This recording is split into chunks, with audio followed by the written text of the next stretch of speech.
This is a book for the good times and the bad times. The book of Psalms is found in the Old Testament of the Bible, and I believe it is the longest book in the Bible, if I'm not mistaken.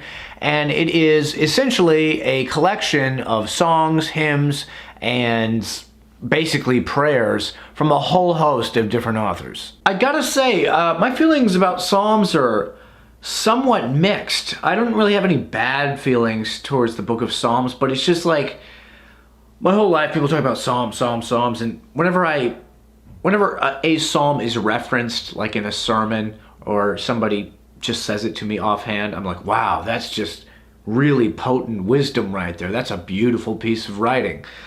But for whatever reason, actually reading through Psalms was, I don't know, it wasn't as powerful as I thought it was going to be. There were some really powerful parts of Psalms, but it's just like my brain is definitely more geared towards narrative, whereas Psalms is just like an assortment of random prayers and songs from a whole bunch of different people, like I said.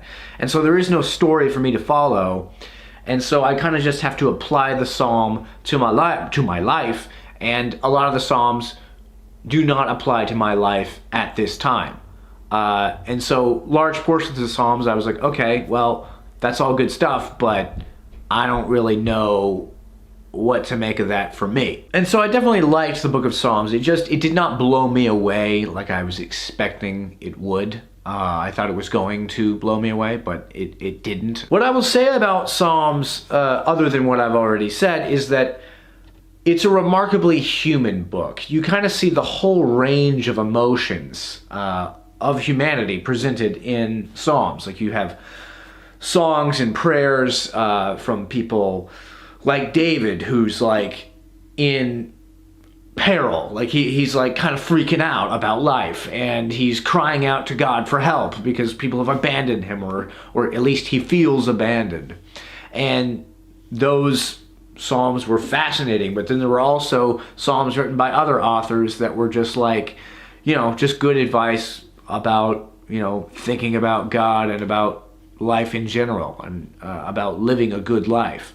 And to me right now, this video is being filmed in the very beginning of 2021, when there's still chaos politically, and there's a pandemic going on. And so what's on my mind are, the more perilous sides of life, and the more deep, hard-hitting truths about the nature of evil as it relates to humanity. And so the Psalms within the book of Psalms that really spoke to me were the ones that had to do more with peril rather than contentment, I guess. Without further ado, ladies and gentlemen, let's jump into the review and analysis portion of the book of Psalms, and let's just discuss what I found spoke to me most. The first psalm I want to discuss is Psalm 12.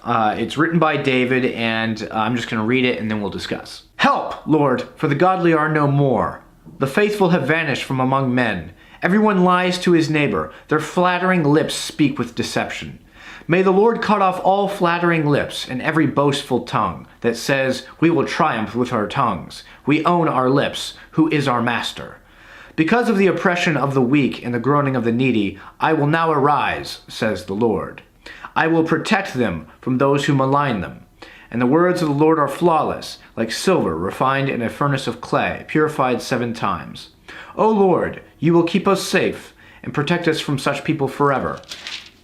The wicked freely strut about when what is vile is honored among men. The reason I find this psalm to be particularly, applicable to the time in which this video is being recorded is we are living in a world where religion is in decline, at least in the West. It's growing everywhere else, but in the West, it is in decline. And yes, you could say that the godly are no more.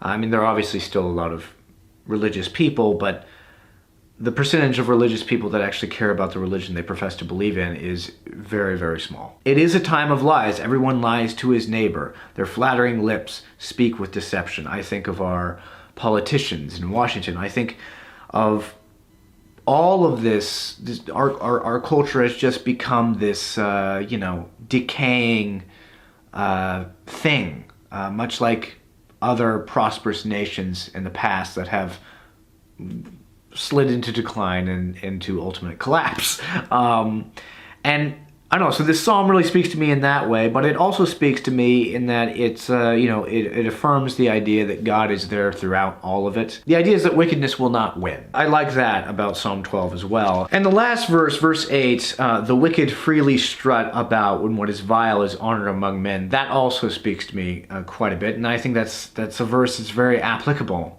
to right now. Because, look, all day, every day. I mean, like, what used to be considered right is now considered wrong. And what used to be considered wrong is now considered right. That reminds me also of a line that C.S. Lewis had in The Abolition of Man, where he said, "We laugh at honor and are shocked to find traitors in our midst." I believe that is also applicable to today. The people that exalt dishonor will always forever be shocked when it ends in ruin. And I believe that is exactly the sort of thing that we were beginning to experience right now. The next passage I want to discuss is Psalm 49, verses 10 through 20. And what I really like about this passage is it, I think, very accurately describes how money is not an evil thing, but to those who do not have an accurate understanding about what is important in this life, it inevitably, almost always anyways, leads to destruction. For all can see that wise men die. The foolish and the senseless alike perish, and leave their wealth to others.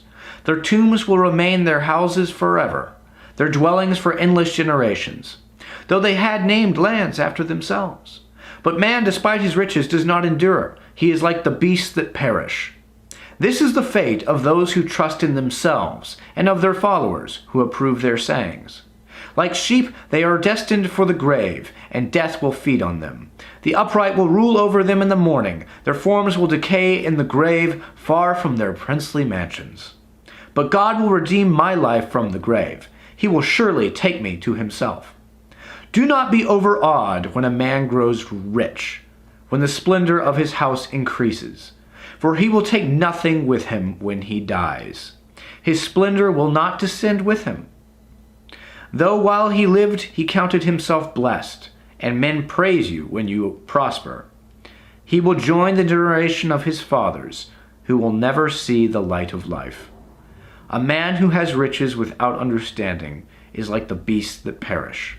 Now that passage is amazing for obvious reasons, but I had to read it because it's absolutely true.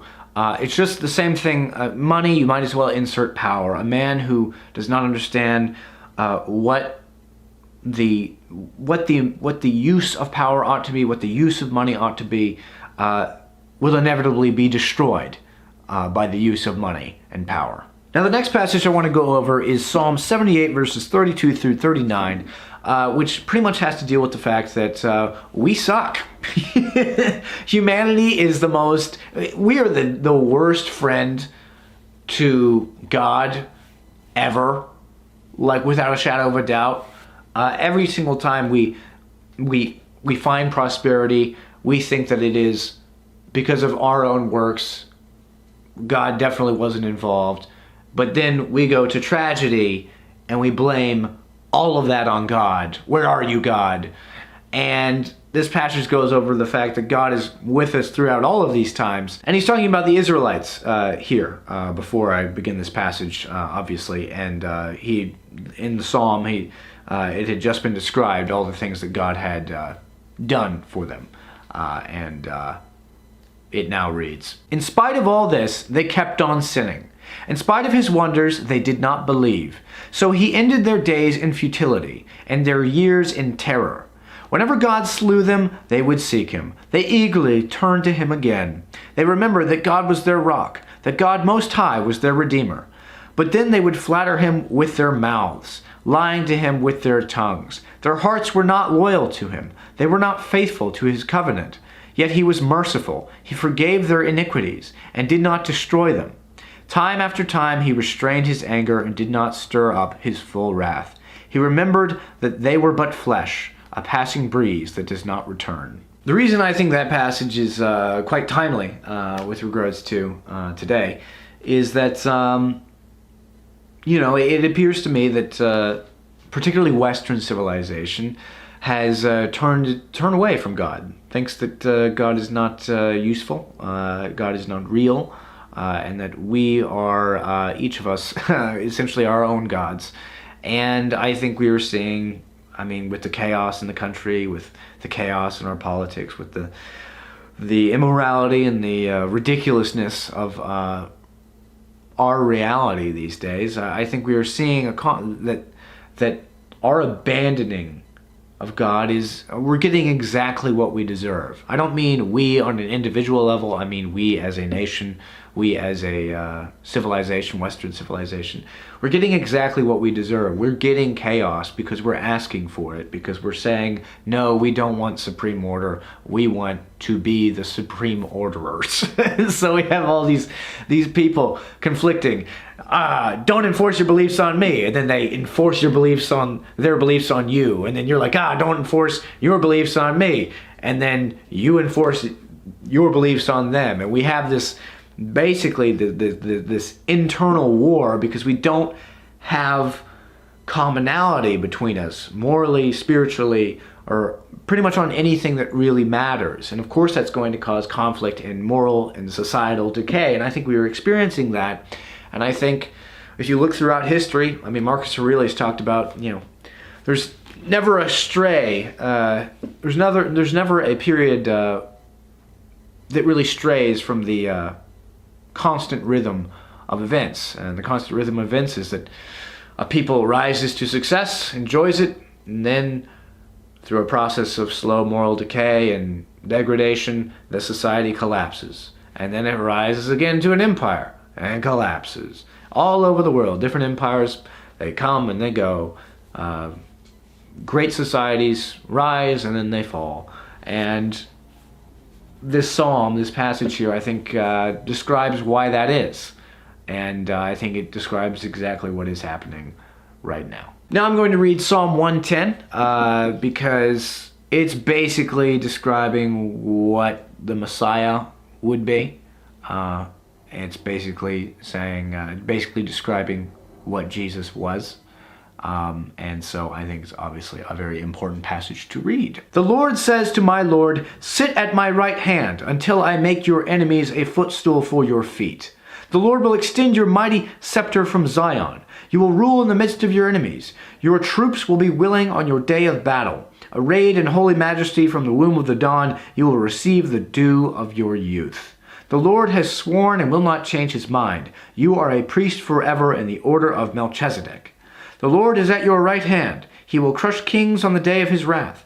He will judge the nations, heaping up the dead, and crushing the rulers of the whole earth. He will drink from a brook beside the way. Therefore, he will lift up his head. All right, ladies and gentlemen, so that will do it for my review of the Book of Psalms. I hope you enjoyed this review and analysis, and now I want to know what you thought of the Book of Psalms. Leave any comments or questions you may have in the comment section below. And as always, if you like this video, please like it and subscribe, tell your friends about the channel. And never forget to